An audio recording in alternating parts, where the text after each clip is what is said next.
এটা হলো একটা মোবাইল রাখার ব্যাগ, যে ব্যাগটা বানানো হয়েছে এবং এটা হচ্ছে উল কাটা দিয়ে বানানো হয়েছে। এবার বলো এটা কি করে বানানো হয়েছে।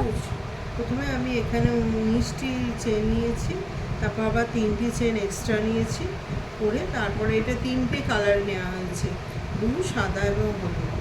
সেটাকে প্লেন চেন করে নেওয়ার পর আবার সেটাকে ডবল দিয়ে লং, হাফ লং এবং ফুল লং দিয়ে এটা বানানো হয়েছে। এটা একটা করে করা হয়েছে, এখানে 3টি লং করা হয়েছে, ফুল লং 3টি লং, আবার এই অন্য কালার দিয়ে করা হয়েছে, আবার ব্লু কালার দিয়ে করা হয়েছে। এভাবে আপনার মোবাইলটি এর মধ্যে মেপে দেখে নেবেন যে ঠিকঠাক হচ্ছে কিনা, যতটা তার লম্বাটা ততটাই এটা করবেন এবং সেটা হয়ে যাওয়ার পর উপরের অংশটিতে একই কালার করবেন, তাহলে দেখতে ভালো লাগবে।